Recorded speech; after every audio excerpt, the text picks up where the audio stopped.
Tadi subuh Abah membaca satu kitab yang mengisahkan tentang Genghis Khan, ya.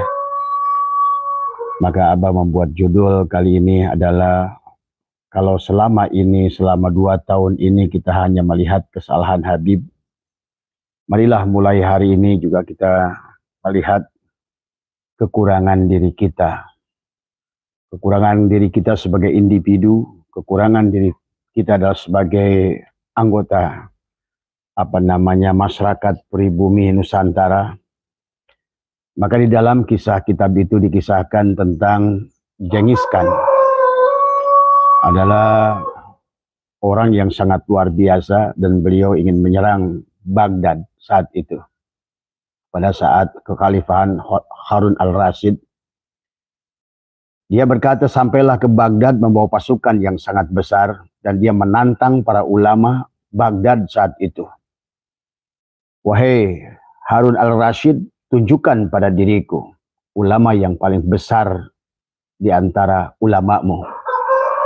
Yang kedua, tunjukkanlah ulama yang paling panjang jenggotnya pada diriku, kata Genghis Khan. Yang ketiga adalah, bawalah pada diriku ulama yang paling nyaring suaranya. Aku menantang kalian, kata Genghis Khan. Aku sudah siapkan pasukan di perbatasan untuk menghancurkan kalian. Maka Harun al-Rasyid tidak bisa berbuat apa-apa, ya. Tapi sunyi senyap 1 hari, 2 hari. Tapi kemudian besoknya, setelah hari ketiga, datanglah seorang pemuda kepada Genghis Khan. Maka Genghis Khan berkata, wahai pemuda, apa yang kau lakukan pada diriku? Aku sudah menantang pada seluruh kekhalifahan Harun al-Rasyid di sini, meminta ulama yang paling besar. Dan aku juga sudah minta ulama yang paling panjang jenggotnya. Dan ulama yang paling nyaring suaranya. Sementara engkau tidak berjenggot. Dan engkau nampak bukan ulama. Wahai Genghis Khan, kata pemuda itu, kalau engkau ingin berhadapan dengan yang paling besar, aku sudah membawa gajah. Dan kalau engkau ingin berhadapan dengan yang paling panjang jenggotnya, aku sudah bawa kambing. Dan kalau engkau ingin mendapatkan yang suaranya paling nyaring, aku sudah membawa ayam. Genghis Khan terhenyak. Dia bilang, ini pemuda ini pasti bukan pemuda sembarangan. Jadi bagaimana engkau, wahai pemuda, ingin menghadapi kami? Pasukan kami sudah berada. Kami tidak usah mengusir kalian. Kami tidak usah berperang dengan kalian, kata pemuda itu. Terus bagaimana engkau akan mengusir kami? Cukup kami adalah melihat diri kami, rapatkan kembali barisan yang ada pada kami, introspeksi pada diri kami, maka atas izin Allah, maka engkau akan pergi. Karena engkau datang hari ini ke sini, dibalikkan hati kalian ke sini, karena melihat kami yang sedang lalai, melihat kami yang sedang lupa, melihat kami yang sedang terpecah belah, melihat kami yang tidak mencintai tanah ini. Sehingga atas izin Allah, engkau dibalikkan hatimu untuk datang pada kami.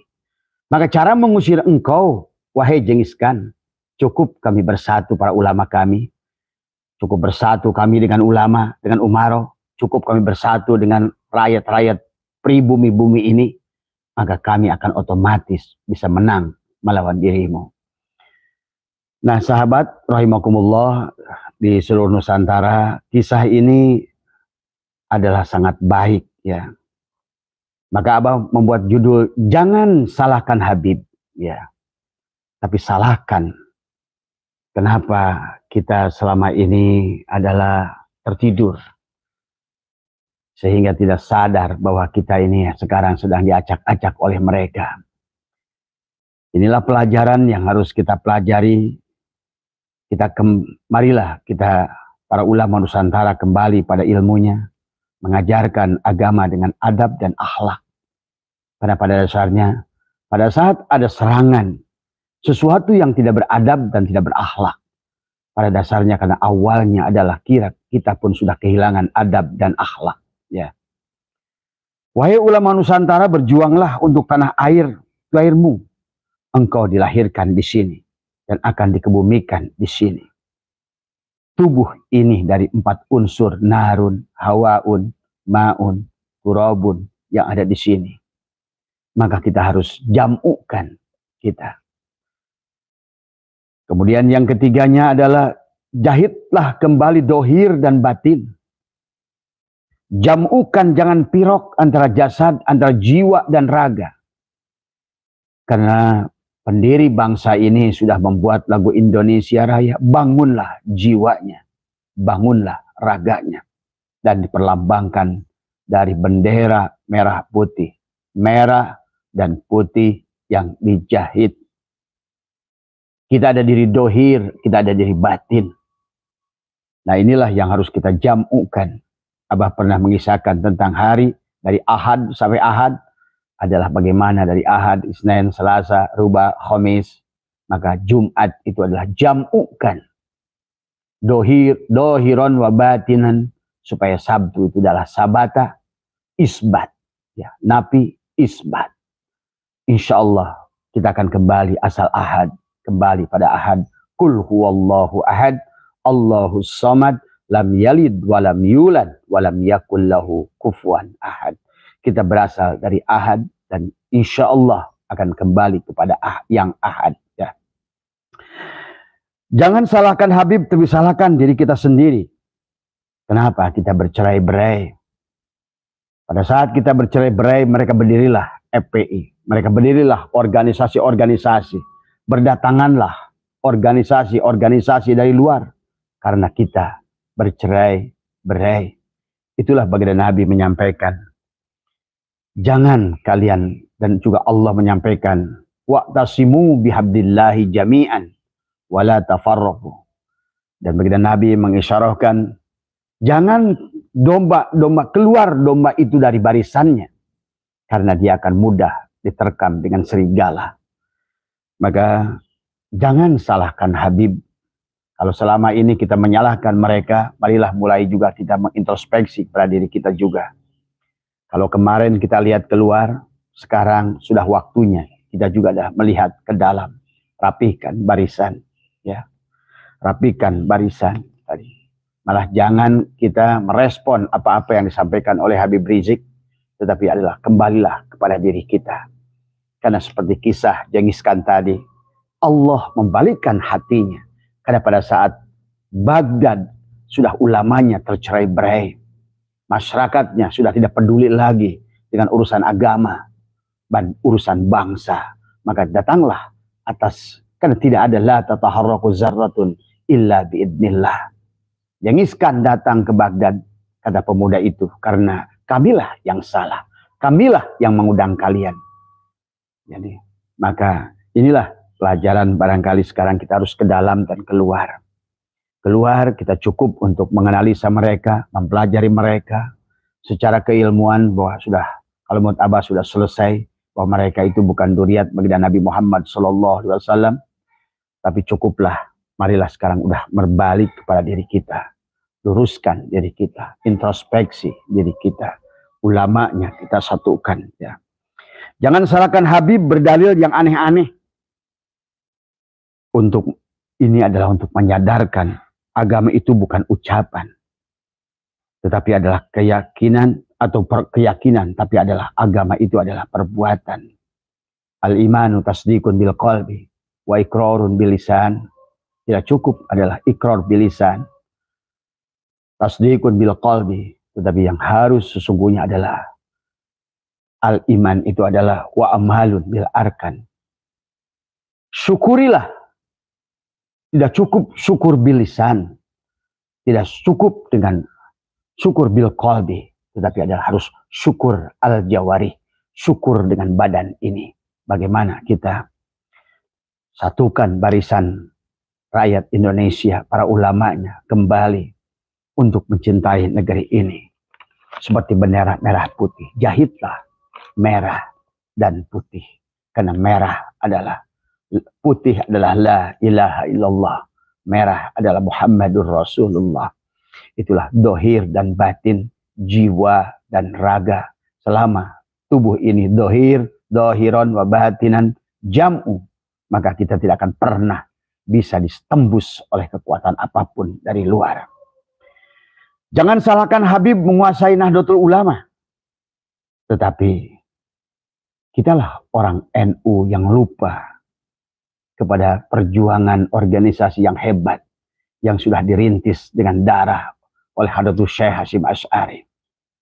Kitalah orang-orang yang terlalu berambisi sehingga tidak sadar, saling tendang, saling cubit, saling salahkan, saling tuduh.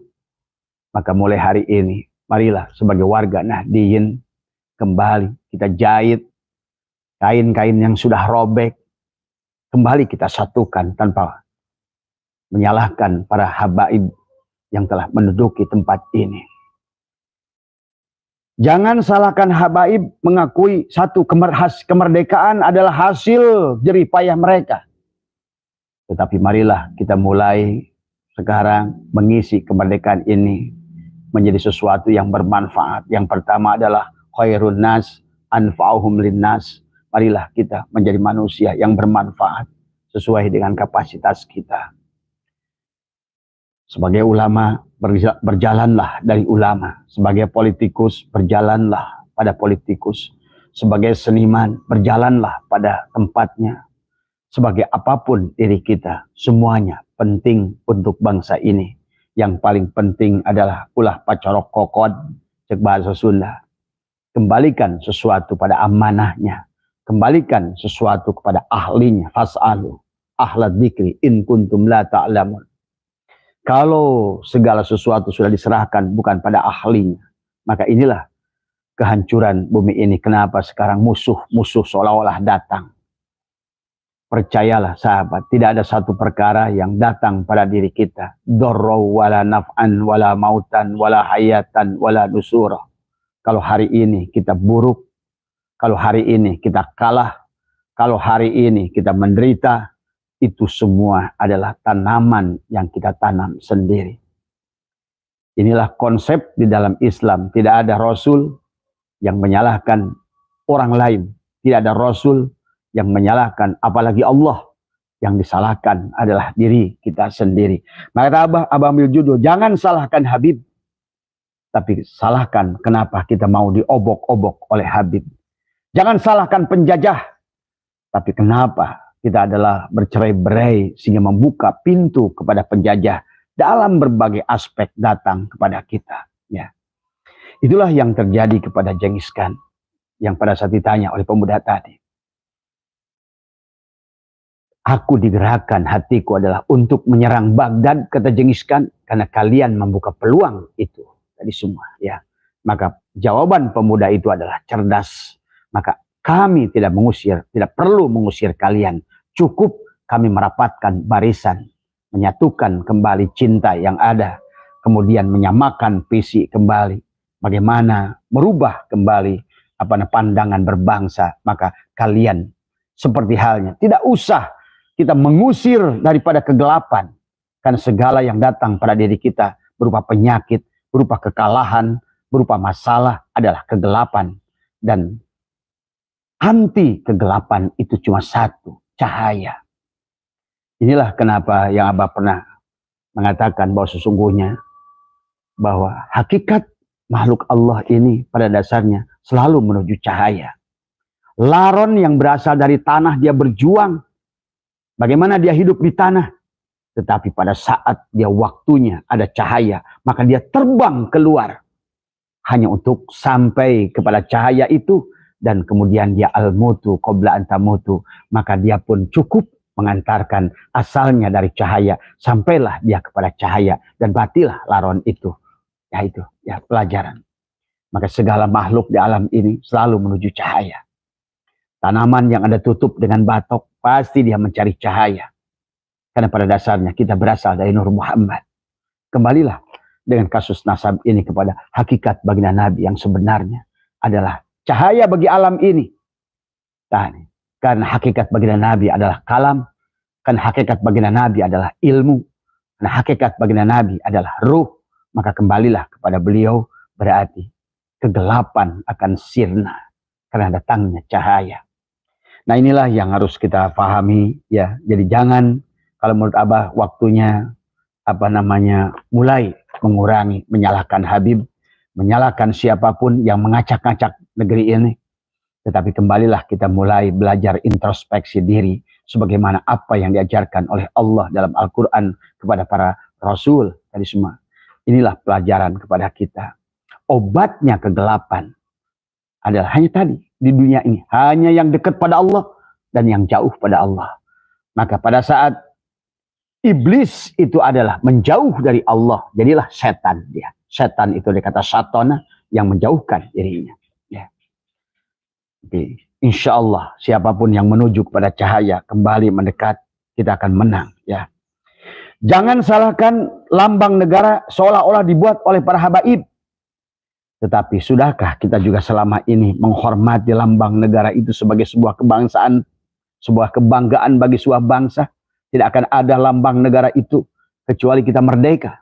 Dan merdeka itu adalah hasil perjuangan orang tua kita, leluhur kita, ulama-ulama Nusantara dengan darah dan segala daya yang mereka lakukan untuk memerdekakan supaya kita bisa menghirup nafas dengan bebas.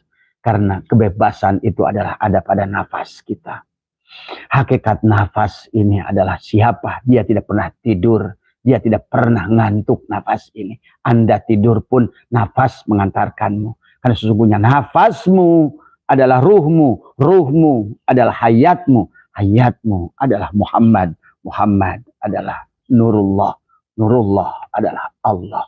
Maka kau selama bernafas berarti kau sedang wahuwa ma'akum aynama kuntum, engkau sudah bersama dengannya. Maka gunakan nafas kita sebagaimana baginda Nabi bersabda, man akhraja nafasin bi ghairi lidzikrillah fahuwal mayyit. Siapa yang tidak menggunakan masuk dan keluarnya nafas adalah untuk mengingat Allah, sesungguhnya dia itu adalah bangkai dunal baqarah, tapi bukan bangkai sapi, fahyakal hinjir adalah bangkai babi. Inilah kenapa kita dalam hidung adalah dalam wudu adalah memasukkan air ke dalam hidung. Bukan hanya tujuannya memasukkan air ke dalam hidung. Ada makosid yang lebih besar daripada itu. Bagaimanakah masuk dan keluarnya nafasmu itu? Sebagaimana kita bagaimana mencuci tangan di tangan ini. Sudahkah tangan ini kita gunakan untuk berbuat untuk negeri ini? Bahkan minimal untuk diri kita. Nggak usah merepotkan negeri ini. Bagaimana kita mencuci kaki? Sudahkah kaki ini bagaimana digunakan untuk berguna untuk bangsa ini? Dan minimal untuk diri kita, untuk keluarga kita. Tadi, khairunas anfa'ahum linnas, khairunas anfa'ahum li ahlihi, khairunas anfa'ahum li dinihi. Jangan kaki dicuci terus dalam wudu, tetapi kemudian kita kotori. Kemudian jangan tangan dicuci saja dalam wudu, tapi tangan ini masih belum bisa berbuat apa-apa buat tanah ini. Tangan ini bahkan merusak bangsa ini dengan tangan ini. Jangan kita hanya bisa mencuci muka, pada mata, pada mulut berkumur, tapi adalah bagaimana kita ini belum bisa berbuat banyak, minimal untuk diri kita. Kalau sudah kita aman, barulah khairunas anfa'ahum li ahlihi, barulah khairunas anfa'ahum linnas, khairunas anfa'ahum lidinihi. Ya. Jadi jangan salahkan Habib bahwa pahlawan itu adalah khas dari kalangan mereka. Mereka ini seolah-olah diperintahkan oleh Allah tadi semua untuk kita menyadari diri kita. Sesungguhnya bagaimana perjuangan para pahlawan kita yang luar biasa. Ya. Maka inilah sebetulnya sahabat. Kenapa Imam Ghazali selalu ingatkan kalau ada persoalan kepada negeri kita, bangsa kita, diri kita, itulah yang dikatakan Umar bin Khattab radhiyallahu an. Kalau ada persoalan, selalu tanyakan pada diri kita, apa yang salah dengan diriku? Dan inilah yang dikatakan baginda Nabi. Dan baginda Nabi Muhammad pun tidak pernah menyalahkan siapapun. Ya. Nabi Adam tidak pernah menyalahkan iblis. Ya. Nabi Adam tidak pernah satu ucap pun menyalahkan iblis. Tapi yang disalahkan adalah Rabbana zalamna anfusana wa illam taghfir lana wa tarhamna la nakunanna minal khasirin. Nabi Yunus tidak pernah menyalahkan ikan Nun.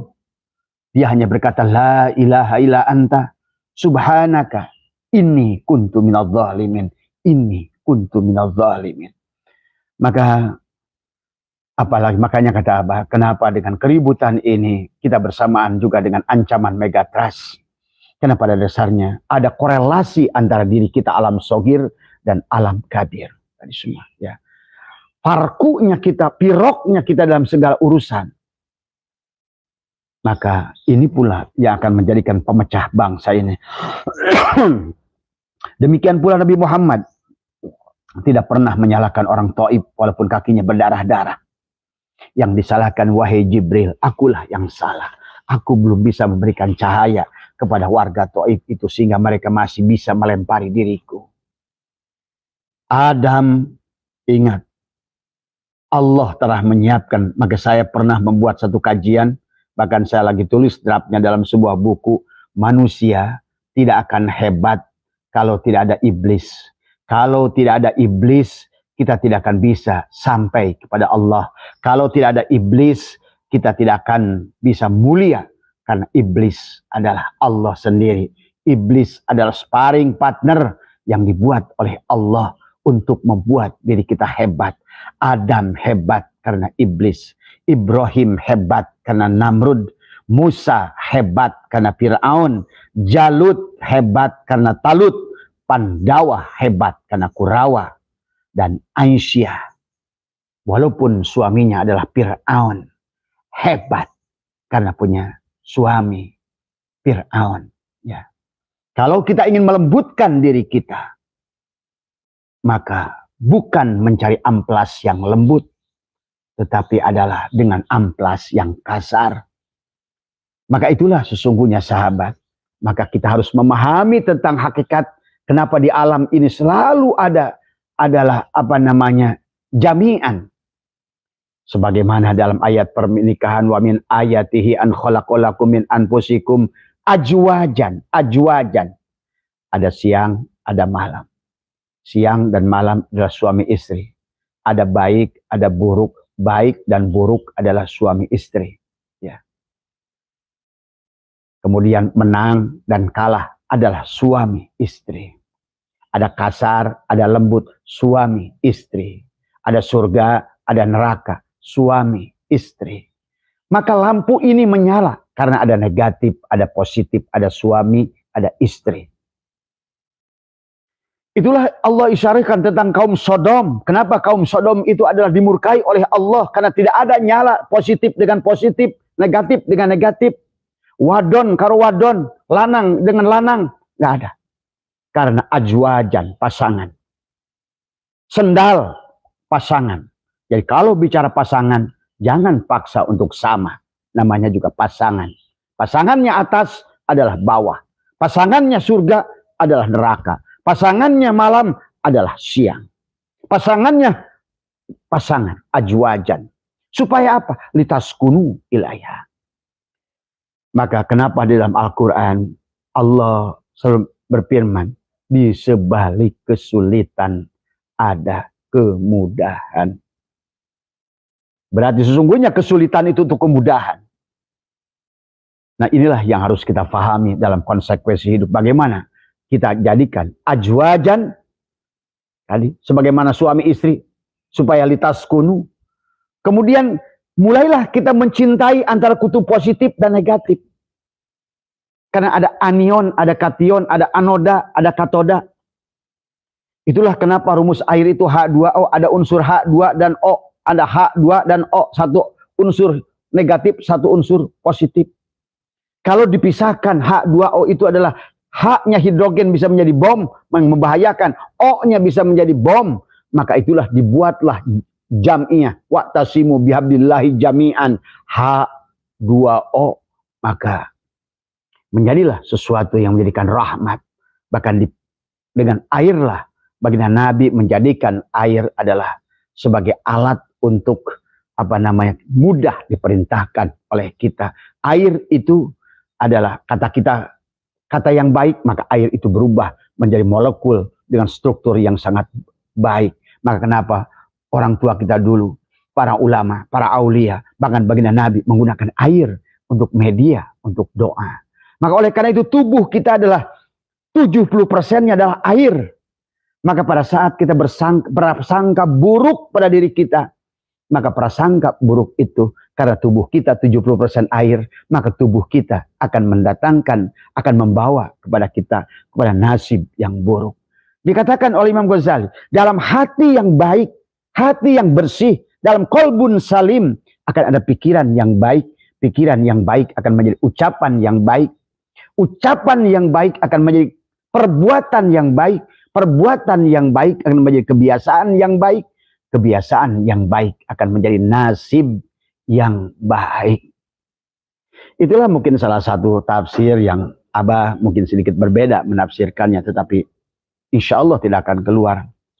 Pada saat Allah berfirman, wabtagi fima ataqallahu darul akhirah wala tansa nasibaka minad dunya, dari apa yang telah Allah anugerahkan pada dirimu.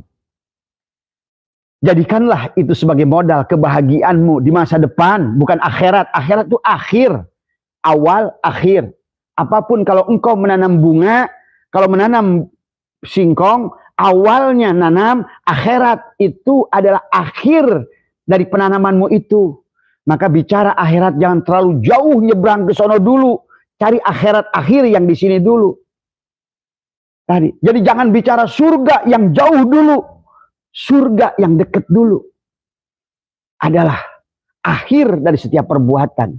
Bukankah pada saat kita banyak memakan gula, akhir dari perbuatan itu adalah kencing manis? Bukankah pada saat kita makan asin, di akhir perbuatan itu kita adalah darah tinggi? Itulah akhirat. Maka pada saat kau menanam, engkau akan memanen. Itulah kenapa makna bahwa ad-dunya mazra'atul akhirah. Dunia itu adalah kebun, ladang yang harus kita tanam. Tanam baik akan berbuah baik. Ini luar biasa, sahabat. Ya, Allah telah mengajarkan dengan dua kutub yang berbeda tadi. Tidak mungkin Anda mengerti sukses kecuali dari gagal. Maka kenapa orang bijak selalu berkata bahwa sesungguhnya adalah kegagalan, adalah keberhasilan yang tertunda. Dan bukankah itu prinsip Al-Quran?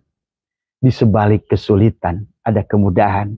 Jadi kalau Anda ingin berdoa, memohon kepada Allah kemudahan, maka Dia akan berikan engkau kesulitan. Karena tidak ada kemudahan tanpa kesulitan. Tidak akan ada surga tanpa neraka. Bagaimana kau mendapatkan surga tanpa neraka? Kau dengan susah-susah bangun malam. Neraka kan awalnya. Bagaimana kau susah bersodakoh? Neraka kan awalnya. Maka tidak akan ada surga tanpa neraka di awalnya. Maka dikasihkan bahwa seluruh umat ini akan masuk neraka dulu untuk sampai kepada surga. Kecuali hanya golongan sedikit. Sullatum minal awwalin wa qalilun minal akhirin. Kecuali adalah mereka-mereka yang sabikun ulaikal muqarrabun. Tapi sayang jumlahnya adalah banyak dahulu, akan sedikit di kemudian. Dan yang dimaksud kemudian adalah hari ini. Marilah kita belajar tentang dua kutub yang berbeda. Dan itulah kenapa dalam kitab Syirul Asrar dikatakan oleh Tuan Syabdul Qadir tentang ulama-ulama, tentang Syekh Syiris Syakoti, tentang tentang Fudail bin Iyad. Orang-orang yang menjadi hebat. Rabi'ah Adawiyah, Umar bin Khattab, tadi semua. Ya. Dan masih banyak lagi. Termasuk juga adalah Sunan Kalijogo, Raden Mas Said. Siapa sebelumnya? Ya, inilah yang harus kita pada bagaimana kita memanajemen perbedaan itu adalah akan menjadikan sebuah rahmat. Hari ini bangsa Indonesia, Habib itu seumpama amplas kasar. Maka hanya dengan amplas kasar kita bisa menghaluskan hati kita. Justru jangan kita terbawa kasar, jangan terpancing dengan provokasi para Habib ini. Dengan ucapan Habib Rizik. Karena pada dasarnya dia adalah gosokan untuk melembutkan kita. Dan juga sekaligus untuk menyatukan bangsa Indonesia. Kita hanya akan sadar bisa bersatu pada saat ternyata begitu banyak rongrongan yang datang pada diri kita. Nah itulah yang Abah kisahkan di mukadimah tadi. Tentang kisah pemuda. Ya sahabat. Jadi pada dasarnya Marilah kita mulai belajar memahami agama itu dengan rasa tadi semua. Jadi bukan hanya sebatas ritual yang tanpa spirit, bukan hanya gerak jasad yang tanpa ruh. Sementara ulama bangsa ini sudah membangun bangsa ini, bangunlah jiwanya. Berarti yang harus dibangun adalah ruhnya. Yang harus dibangun adalah batinnya. Maka itulah kenapa baginda Nabi bahkan secara tarbiyah diajarkan kepada kita oleh Allah sebelum beliau melaksanakan syariat yang sempurna, melaksanakan mi'raj, beliau adalah disempurnakan dulu adalah ruhaninya. Dibelah dadanya usia 4 tahun.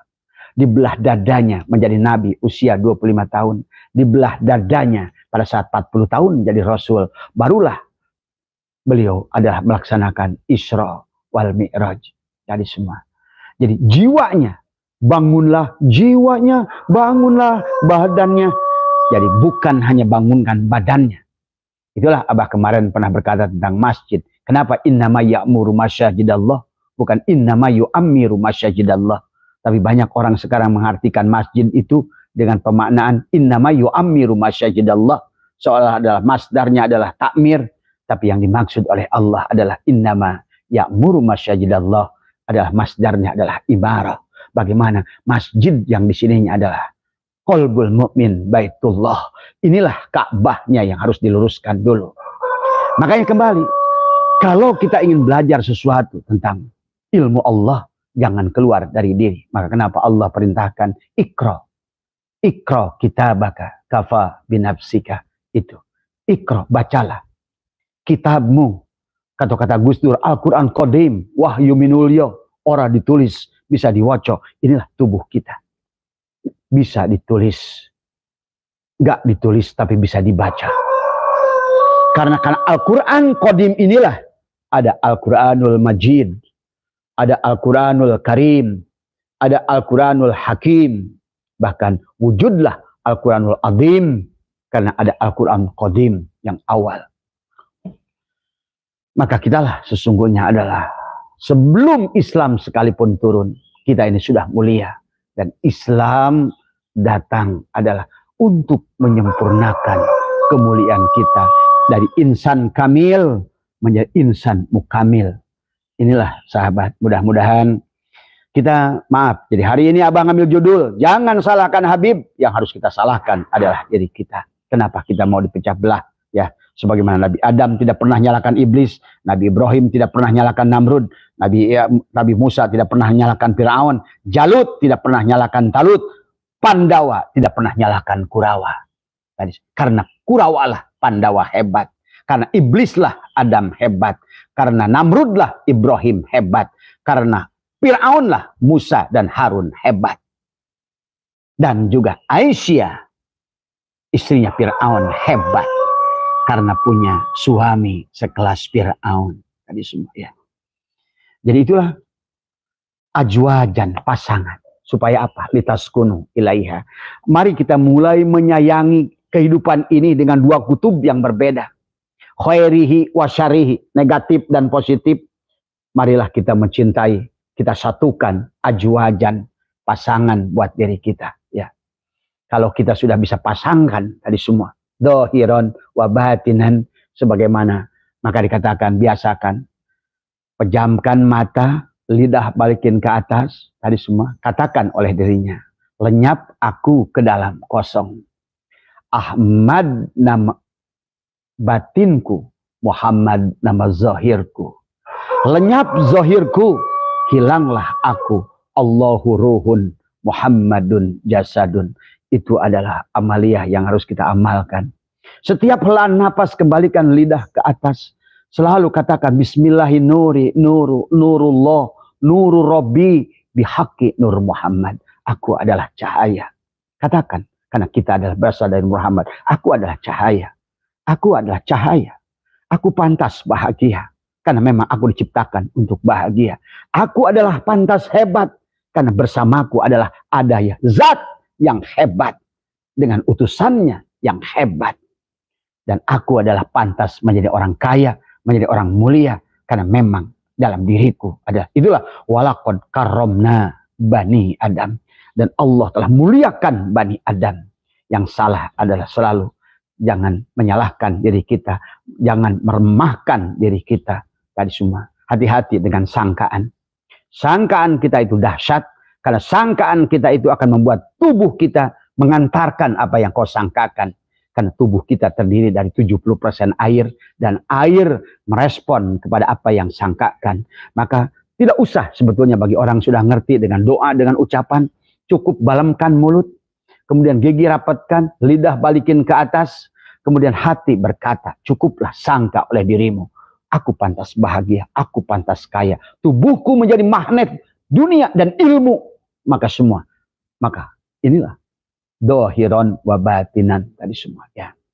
Selalulah sadar bahwa sesungguhnya. Nafikan, isbatkan. Nafikan, isbatkan. Nafikan diri yang dohir, isbatkan pada diri yang batin. Nafikan yang merah, leburkan kepada yang putih. Walaupun bendera merah putih, tetapi adalah ketuhanan yang Maha Esa.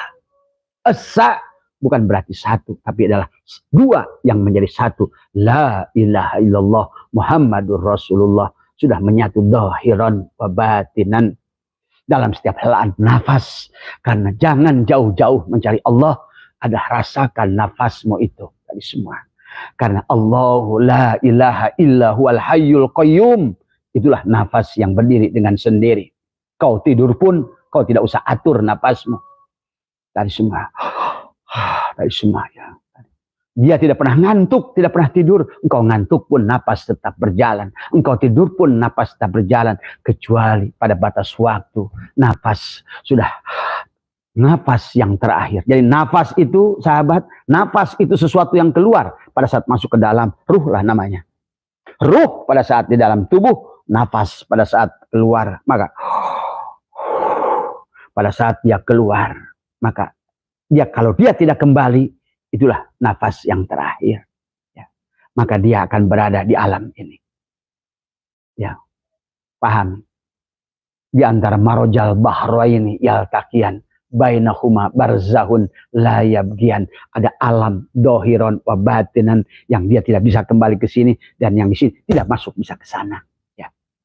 Sadari itu semua. Maka nafas adalah wujud nyata. Maka dalam Al-Quran ada nafas, sesuatu yang disebut nafas adalah oleh mulut, anfas anfas oleh hidung, tanafas adalah otak-otak, nufus oleh jantung. Jadi nafas itu 4 unsur. Nafas mulutmu, anfas hidungmu, tanafas otakmu, maka nufus adalah jantungmu. Dia berputar. Dari makhluk, hamba, makhluk, hamba, zat, sifat, terusnya keluar masuk. Mudah-mudahan ada manfaatnya hari ini. Maka Abah kasih judul, jangan salahkan Habib, tapi marilah kita salahkan diri kita. Semoga Habib ini seperti ini, mudah-mudahan untuk menjadikan bangsa Indonesia benar-benar untuk menjadi bangsa pemenang. Maka hari ini satukan kita, satukan kekuatan, jam'iyahkan, jahit bendera merah putihnya. Mudah-mudahan tadi.